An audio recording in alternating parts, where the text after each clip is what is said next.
Hello students, welcome to my channel home science exam master. हमारे 2000 प्रश्नों की श्रृंखला जो चल रही है उसी को आगे बढ़ाते हुए आज का हमारा पहला प्रश्न है। एक व्यक्ति के सामान्य आहार में उपस्थित कार्बोहाइड्रेट संपूर्ण ऊर्जा को लगभग ऊर्जा प्रदान करता है। कितना? 15%, 20%, 40% या 60%।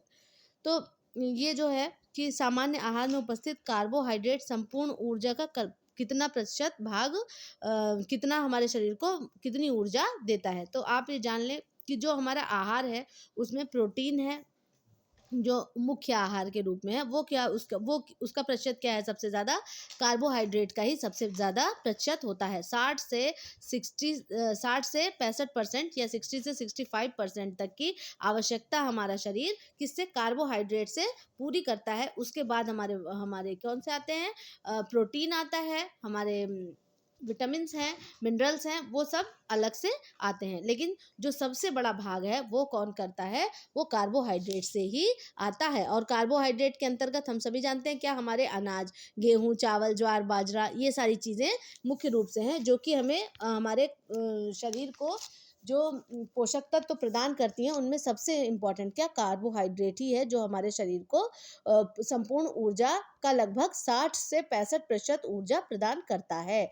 कार्बोज हमारे भोजन का मुख्य भाग है। यह कार्बन, हाइड्रोजन तथा ऑक्सीजन के संगठन से बनता है। तो क्या? CHO कार्बोज कहीं कहीं आपको लिखा हुआ किस तरह से दिख जाएगा? CHO के फॉर्म में भी लिखा हुआ, ये इसको आपको जानते रहेंगे। CHO क्या? कार्बोज है ये।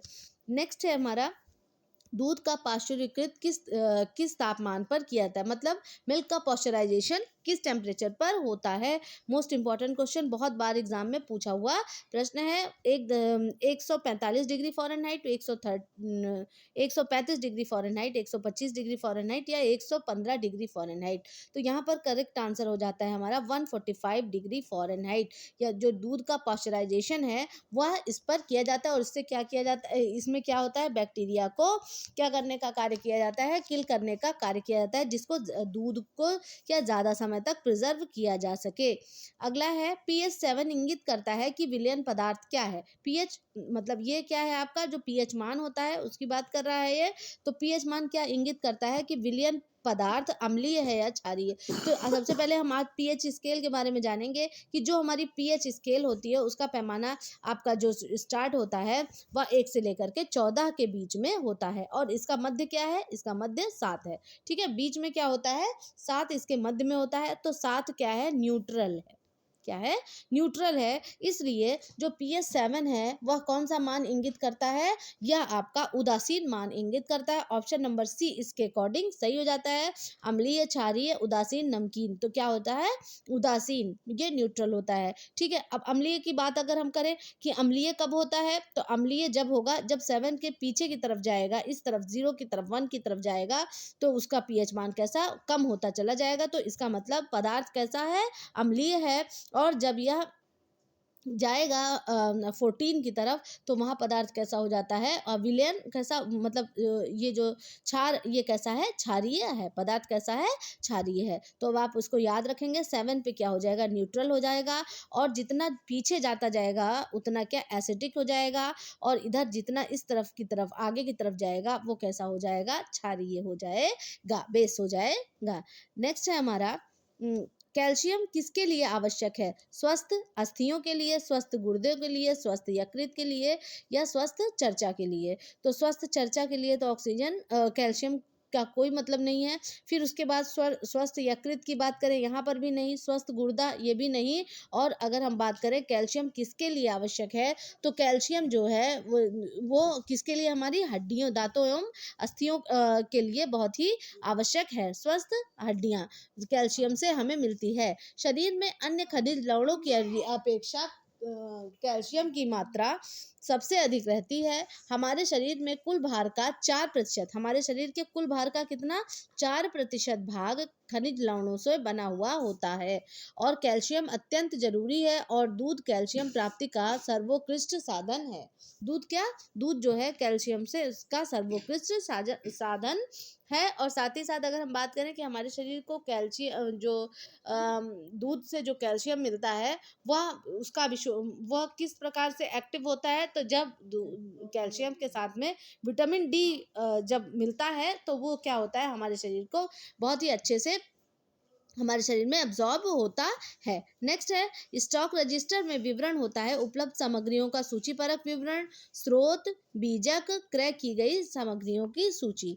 तो स्टॉक रजिस्टर में क्या होता है, तो जो स्टॉक है, स्टॉक रजिस्टर में क्या हो जाएगा, क्रय की गई सामग्रियों का वर्णन होता है। ठीक, किसका, क्रय की गई सामग्रियों का वर्णन होता है। ऑप्शन नंबर डी हमारा बिल्कुल सही हो जाता है, क्योंकि जिन चीज़ों को हम खरीदते हैं उसको पूरा मेंटेन करके रखते हैं कि किस चीज़ को हमने खरीदा है, कितनी मात्रा में खरीदा है, किस मूल्य पर खरीदा है। तो इन सब का विवरण हमें कहाँ देखने को मिलता है, स्टॉक रजिस्टर में देखने को मिलता है। प्रतिक्रिया का संख्याओं के एक समुच्चय में रूपांतरण कहलाता है। सूचीपत्र बनाना, कूटबद्ध करना, वर्गीकरण करना या संख्या निर्धारण करना। तो प्रतिक्रिया का संख्याओं में समुच्चय एक रूपांतरण क्या करता है, संख्या निर्धारण कहलाता है। क्या कहलाता है, संख्या निर्धारण कहलाता है। ऑप्शन नंबर डी जो है वह करेक्ट हो जाता है। प्रतिक्रिया का संख्याओं के एक समुच्चय में रूपांतरण क्या कहलाता है, संख्या निर्धारण कहलाता है। ऑप्शन नंबर डी जो है वह हमारा सही हो जाता है। अगला प्रश्न है, भारतीय पुरुष की औसत दैनिक आवश्यकता प्रोटीन की कितनी है। 0.6 ग्राम ग्राम शरीर भार, 0.8 ग्राम किलोग्राम शरीर भार, 2.0 किलोग्राम शरीर भार या 1.5 ग्राम किलोग्राम शरीर भार। तो भारतीय पुरुष की दैनिक आवश्यकता प्रोटीन की 0.8 ग्राम किलो भार शरीर ग्राम होती है। ऑप्शन नंबर बी जो है क्या हमारा करेक्ट हो जाता है। नेक्स्ट है हमारा, सामुदायिक विकास योजना का उद्देश्य ग्रामीण उद्योगों का विकास, शिक्षा सुविधा, सामुदायिक की सुविधा, उपरोक्त सभी। तो सामुदायिक जो विकास योजना है उस वह या किस पर आधारित है, जो सामुदायिक विकास योजना का प्रारंभ कब हुआ है, तो 1952 में हुआ है। सबसे पहले हम ये देखेंगे, फिर उसके बाद इसमें किसकी भावना पर यह आधारित होती है, या हम की भावना पर आधारित होती है। मतलब सबका विकास हो, तो ग्रामीण उद्योगों का विकास, शिक्षा सुविधा और सामुदायिक सुविधा, इसके अंतर्गत ये सारी चीजें आती हैं। ऑप्शन नंबर डी जो है वह हमारा करेक्ट हो जाता है। भारत शिक्षा के सामुदायिक उद्देश्यों के अंतर्गत ग्रामीण मनोवृत्ति में परिवर्तन, ग्रामीण नेतृत्व का विकास, ग्रामीणों के उद्योग धंधों का विकास, अस्पताल तथा सामुदायिक सुविधा का विकास आदि आते हैं। ठीक, फिर नेक्स्ट है हमारा, ट्राइसेम का उद्देश्य है कि स्थिति में सुधार लाना, बेरोजगार व्यक्तियों की, आदिवासियों की, झोपड़पट्टी में रहने वाले लोगों की, ग्रामीण युवकों की। तो ट्राइसेम जो योजना है इसकी बात हम करें तो सबसे पहले ऑप्शन हम देख लेते हैं, ग्रामीण युवकों की। ऑप्शन नंबर डी यहाँ पे करेक्ट है। इसके बारे में बताना चाहूँगी कि ट्राइसेम योजना जो है वह कब प्रारंभ हुई, इसका फुल फॉर्म क्या है। तो ट्राइसेम योजना जो है 15 अगस्त सन 1979 में प्रारंभ हुई। इस योजना का प्रारंभ कब हुआ है, 15 अगस्त 1979 को। ठीक है, 1979 को प्रारंभ हुआ है। फुल फॉर्म की बात करूं तो ट्राइसेम का फुल फॉर्म क्या होता है आपका, ट्राइसेम का फुल फॉर्म है training rural youth for self employment programme. क्या, training rural youth for self employment programme, ये क्या है, ट्राइसेम का फुल फॉर्म है। और जो ट्राइसेम है वह क्यों चलाया गया, यह स्वरोजगार के लिए ग्रामीण युवाओं को प्रशिक्षित करने के लिए इस काम को किया गया।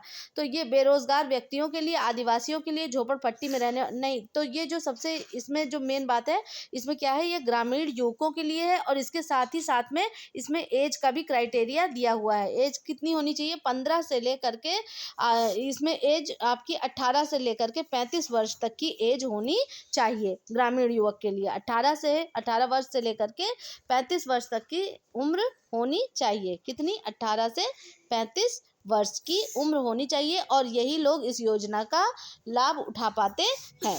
नेक्स्ट है हमारा, इनमें से कौन सा रक्तस्रावी विरोधी विटामिन है, रक्तस्रावी विरोधी। ठीक, जो रक्तस्राव को रोकता है, vitamin A, vitamin B1, vitamin E और विटामिन के। कौन सा विटामिन है, वो विटामिन के है। ठीक है, ऑप्शन नंबर डी क्या है, वो विटामिन के है। जो रक्त का थक्का जमाने में महत्वपूर्ण भूमिका निभाता है। रक्त में क्या होता है? प्रोथ्रोम्बिन होता है। क्या होता है? प्रोथ्रोम्बिन होता है, जो कि रक्त जमाने के लिए आवश्यक होता है। इसका निर्माण विटामिन के द्वारा ही होता है और रक्त को क्या क्लॉटिंग, ब्लड क्लॉटिंग के लिए प्रोथ्रोम्बिन या थ्रोम्बिन में बदलना आवश्यक है। ठीक है, रक्त जमने के लिए प्रोथ्रोम्बिन का थ्रोम्बिन में बदलना आवश्यक है। तो ये यहाँ पर वो आपका विटामिन के, ऑप्शन नंबर डी यहाँ पर करेक्ट आंसर हो जाता है।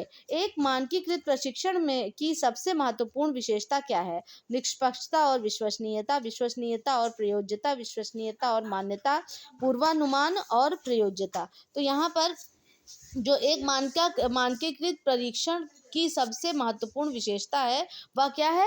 विश्वसनीयता और मान्यता है। ऑप्शन नंबर सी क्या है? वह करेक्ट हो जाता है, क्योंकि जो स्टैंडर्डाइज परीक्षण है उसका क्या होना चाहिए? वो रिलायबल होना चाहिए। क्या होना चाहिए? रिलायबल होना चाहिए, वो विश्वसनीय होना चाहिए और मान्य होना चाहिए। अगर उस कोई भी परीक्षण है, अगर हम उसको कर रहे हैं तो उसका उत्तर बार बार कैसा आना चाहिए? समान आना चाहिए, जिससे कि विश्वसनीयता बनी रहे। तो ऑप्शन नंबर सी जो होता है वह करेक्ट हो जाता है। पाठ्यक्रम उपयोगी है शैक्षिक उद्देश्यों की प्राप्ति हेतु, शैक्षिक प्रक्रियाओं को व्यवस्थित करने हेतु, समय व शक्ति के उपयोग के लिए या उपरोक्त सभी के लिए। तो पाठ्यक्रम किस लिए आवश्यक होता है? तो वह शैक्षिक उद्देश्यों की प्राप्ति के लिए भी होता है, शैक्षिक प्रक्रिया को व्यवस्थित करने के लिए भी होता है और समय एवं शक्ति के उपयोग के लिए भी होता है। तो इसलिए यहाँ पर ऑप्शन नंबर डी जो है यह पूरा पूरा आपके जो पाठ्यक्रम, जो सिलेबस है, करिकुलम है, उसके उद्देश्य को पूरा पूरा जस्टिफाई करता है। इसलिए ऑप्शन नंबर डी आपका करेक्ट हो जाता है। नेक्स्ट है हमारा, फ्रॉइड के साइकोसेक्सुअल थ्योरी में 5 अवस्थाओं में बांटा गया, जो इस प्रकार की है। जो फ्रॉइड की साइकोसेक्सुअल थ्योरी है वह कौन सी है? एनल अवस्था, फॉलिक अवस्था, जेनाइटल अवस्था या ओरल अवस्था। तो जो इसमें पूछा है इसने, प्रथम अवस्था कौन सी है? फर्स्ट स्टेज पूछा है। तो जो फर्स्ट स्टेज होती है वो क्या होती है? मुख से प्रारंभ होती है, इसीलिए वह किसके अंतर्गत आती है? मुखीय अवस्था के अंतर्गत आती है, जो कि आपके ऑप्शन में ओरल अवस्था, ऑप्शन नंबर डी दिया हुआ है। ठीक, तो यहाँ मुखीय पहली अवस्था कौन सी? मुखीय अवस्था, इसको आप नोट कर लें, 5 अवस्था, क्योंकि इसको कभी कभी क्रम में लगाने के लिए भी आ जाता है। तो पहली अवस्था है मुखीय अवस्था, ओरल स्टेज। दूसरी अवस्था है गुदीय अवस्था, एनल स्टेज। तीसरी अवस्था है लिंग प्रदान अवस्था, फैलिक स्टेज। और चौथी है अप्रत्यक्ष अवस्था, लेटेंसी स्टेज। पांचवी है जननेंद्रिय अवस्था, जेनाइटल स्टेज। कौन सी? Genital stage. तो इस प्रकार से 5 अवस्थाएं आती हैं, जिसमें कि प्रथम अवस्था, ओरल अवस्था या मौखिक अवस्था जो है इस प्रश्न का उत्तर है कि साइकोसेक्सुअल थ्योरी का उत्तर प्रथम अवस्था कौन सी है? तो आंसर नंबर डी हमारा करेक्ट हो जाता है। आयोडीन की कमी से होने वाला रोग कौन सा है? आयोडीन की डिफिशियंसी से कौन सा रोग होता है? रतौंधी, बेरी, ऑस्टियोरोसिस और ग्वाइटर। तो आयोडीन की कमी से कौन सा रोग होता है? ग्वाइटर नामक रोग हो जाता है। आयोडीन की कमी से ये जो ग्वाइटर है, ग्वाइटर को अगर हम जनरल लैंग्वेज में क्या कहेंगे तो घेघा। उसमें क्या होता है, ये जो ग्लैंड है हमारे गले की, वो क्या बढ़ करके बड़ा आकार ले लेती है और दैनिक क्रियाकलापों को संपन्न करने के लिए थायराइड ग्रंथि को थायरॉक्सिन हार्मोन का स्रावण हेतु अधिक कार्य करना पड़ता है। फलतः थायराइड ग्रंथि की कोशिकाएं निरंतर विभाजित होती हैं और ग्रंथि बढ़कर एक गांठ का रूप ग्रहण कर लेती है। इसी गांठ को क्या कहते हैं? ग्वाइटर या घेंगा कहते हैं। कभी कभी आपको यह गलकंड के रूप में, गलकंड भी देखने को मिल सकता है। तो आयोडीन युक्त आहार से यह रोग दूर हो जाता है। ऑप्शन नंबर डी जो है वह करेक्ट हो जाता है। इसके लिए फोर्टिफाइड हम लोग किसका आयोडाइज्ड नमक का प्रयोग करते हैं। किल्टेड टेक्सटाइल निम्न वस्त्र निर्माण की विधि का उदाहरण है। किल्टेड टेक्सटाइल कौन सी विधि का उदाहरण है? बिना बुना हुआ, बिना सिला हुआ, अनेक परतों वाला, उपयुक्त में से कोई नहीं। तो किल्टेड टेक्सटाइल में क्या, विभिन्न वस्त्र निर्माण में जब बहुत सारे वस्त्र को एक दूसरे के ऊपर रख करके उसको कट किया जाता है, तो वो कौन सी? वो अनेक परतों वाला, या हमारा वो उसका करेक्ट आंसर क्या होता है? अनेक परतों वाला। अनेक परतों को एक साथ रख करके उसकी विभिन्न प्रकार के नाइफ्स होते हैं, उससे उसकी कटिंग वगैरह की जाती है। तो ऑप्शन नंबर सी जो है यह हमारा करेक्ट हो जाता है।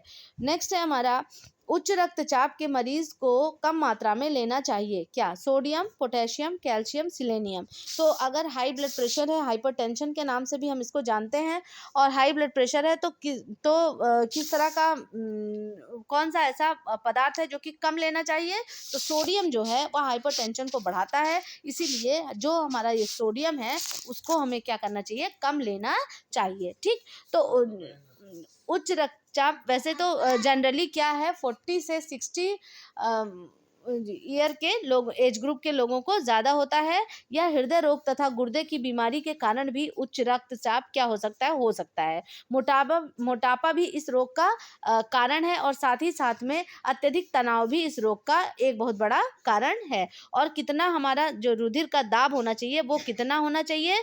तो वह होना चाहिए 120/80 होना चाहिए, 120/80 mm पर mg है, ठीक है, मिलीमीटर आपका पारे के बराबर होना चाहिए, जिसमें कि एक 120 क्या है, ये सिस्टोलिक है, और 180 क्या है, इसमें डायस्टोलिक है। मतलब ऊपर वाला जो है सिस्टोलिक 120 होना चाहिए और नीचे का डायस्टोलिक 80 होना चाहिए। तो यह एक सामान्य व्यक्ति का रक्तचाप है। और इस किस चीज़ से हम इसको मापते हैं? तो इस स्फेग्नोमेनोमीटर के द्वारा इसको मापा जाता है।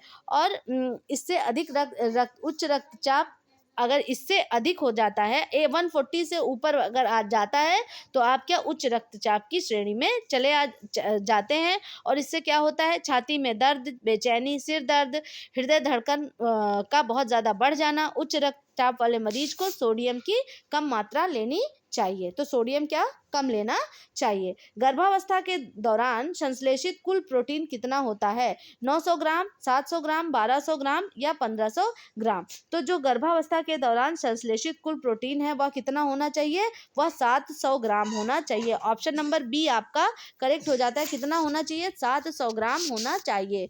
प्रोटीन गर्भकाल में गर्भिणी की सामान्य स्त्री की अपेक्षा अधिक प्रोटीन की आवश्यकता हो जाती है, और गर्भस्थ शिशु के शरीर निर्माण में गर्भिणी के शरीर के ऊतक टूट फूट की मरम्मत एवं नए वस्तुओं के निर्माण हेतु प्रोटीन नितांत आवश्यक होता है। ठीक।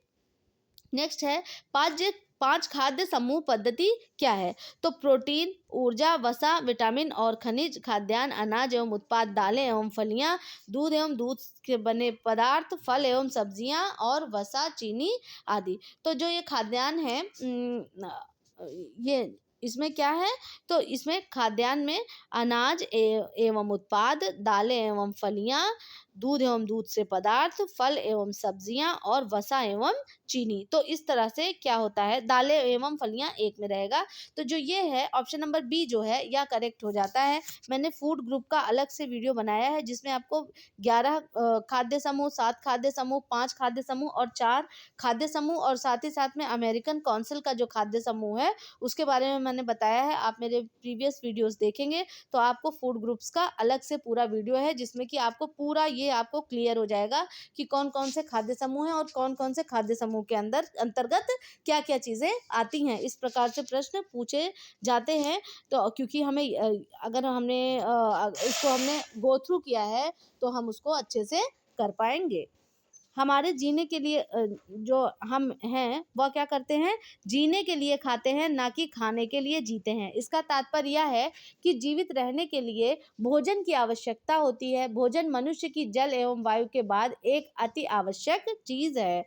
तो ये जो खाद्य समूह हैं, और जो सबसे बड़ा जो हमारे शरीर को जिससे ऊर्जा मिलती है वो सबसे बड़ी मात्रा में क्या है? वह कार्बोज है। मशीन में तेल क्यों डालते हैं? मशीन हल्की चलती है, चिकनी चलती है, कपड़े की सिलाई अच्छी होती है, उपयुक्त में से कोई नहीं। तो ये जो मशीन के तेल डालने से मशीन कैसी चलती है? हल्की चलती है। ऑप्शन नंबर ए जो है वह हमारा करेक्ट हो जाता है। कैसी चलती है? मशीन हल्की चलती है, और जो उसके पुर्जे जो सूखे रहते हैं उसमें घर्षण नहीं होता। अगर हम उसमें पुर्जे तेल नहीं डालेंगे तो उसके पुर्जों में घर्षण होगा, और उससे क्या होगा? मशीन भारी चलने लगेगी तथा पुर्जे भी जल्दी खराब हो जाते हैं। नेक्स्ट है हमारा निम्न में से कौन से बच्चों में पीएएम का कारण है? सबसे पहली बात तो पीएएम को हम जाने कि होता क्या है। पीएएम क्या है? Protein energy malnutrition. क्या होता है? Protein energy malnutrition. तो निम्न में से कौन से बच्चों में पीएएम का कारण है? वह मातृ कुपोषण, गरीबी, तनाव या गलत स्तन त्याज्यता। तो मातृ कुपोषण, गरीबी गरीबी और गलत स्तन तनाव बच्चों में पीएम का कारण है। ठीक है, तो स्ट्रेस जो है आपका यहाँ पर ऑप्शन नंबर सी जो है वह करेक्ट है कि पीएम का क्या कारण है, या यहाँ पर तनाव यहाँ पर करेक्ट आंसर हो जाता है। नेक्स्ट है हमारा, निम्न में से भोजन पकाने की सर्वोत्तम विधि कौन सी है? तो भोजन पकाने की सर्वोत्तम विधि जो है वह उबालना, गहरी विधि द्वारा तलना, खदकाना तथा वाष्प द्वारा पकाना। तो भोजन पकाने की सबसे अच्छी विधि कौन सी होती है? वाष्प के द्वारा, भाप के द्वारा जो भी खाना बनाया जाता है वह उसकी सर्वोत्तम विधि होती है। क्योंकि जब हम खाना स्टीम से बनाते हैं तो उसके कोई भी न्यूट्रिएंट क्या होते हैं, खराब नहीं होते, वेस्ट नहीं होते हैं। और जो पदार्थ है वह भाप से प्रत्यक्ष या परोक्ष रूप से पकाया जाता है, जिससे कि न्यूट्रिएंट जलते नहीं हैं, पोषक तत्व जलते नहीं हैं और उसका किसी प्रकार से कोई लॉस नहीं होता है। तो ऑप्शन नंबर डी जो है वह करेक्ट हो जाता है। डिब्बाबंदी से संबंधित कानून लागू हुआ 1965 में, 1955 में, 1960 में या 1970 में। तो डिब्बाबंदी से संबंधित कानून कब लागू हुआ है? इसको याद कर लें आप, कब? 1970 में लागू हुआ। डिब्बे के अंदर जो चीज़ पैक की जाती है उसकी गुणवत्ता का सही मूल्यांकन करना असंभव होता है। अधिकतर ऊपरी पैक आकर्षक होता है, अतः ऐसी स्थिति में उपभोक्ता संरक्षण के लिए डिब्बाबंद वस्तु नियम 1970 को बनाया गया। तो यह डिब्बाबंदी संबंधित कानून कब लागू हुआ? सन 1970 को लागू हुआ। इसमें से कौन सा ग्लाइसेमिक इंडेक्स आहार है? मतलब किसका ग्लाइसेमिक जीआई वो जो है आपका ग्लाइसेमिक इंडेक्स किसका हाई है? कॉर्नफ्लेक्स का, राजमा का, सेब का या ओट्स का? तो ओट्स का तो बिल्कुल भी ग्लाइसेमिक इंडेक्स हाई नहीं हो सकता है। फिर उसके बाद सेब की बात करें तो सेब में छिलका होता है, इसमें भी नहीं होता। दालों का भी ग्लाइसेमिक इंडेक्स ज़्यादा नहीं होता। जिन भी चीज़ों में फाइबर होता है उसका हमेशा ग्लाइसेमिक इंडेक्स लो होता है, और जिन चीज़ों में फाइबर नहीं होता है उसका ग्लाइसेमिक इंडेक्स क्या होता है? हाई होता है। ठीक है, तो जो कॉर्नफ्लेक्स है उसका क्या होता है? कॉर्नफ्लेक्स का हाई ग्लाइसेमिक इंडेक्स जीआई आपका कैसा होता है? हाई होता है। तो ऑप्शन नंबर ए जो है वह करेक्ट हो जाता है। नेक्स्ट है, पोचिंग खाना पकाने की किस प्रकार की विधि है? Dry heat, moist heat, irradiation और माइक्रोवेव। तो पोचिंग जो है वह खाना पकाने की कौन सी विधि है?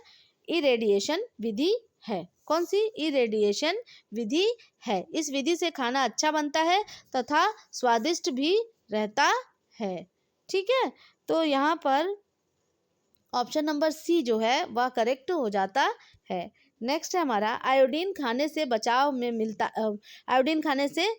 मिलता है, मतलब किस चीज़ से? रक्तहीनता से, स्कर्वी से, फ्लोरोसिस से या गलकंड से? तो अभी एक प्रश्न था कि घेगा वाला, तो उसमें क्या आयोडीन की डिफिशियंसी से हो रहा था, तो इसीलिए आयोडीन खाने से क्या होता है? गलकंड जो है आपका, ग्वाइटर जो है उससे क्या होता है? आपको बचाव मिलता है। तो ऑप्शन नंबर डी जो है वह करेक्ट हो जाता है।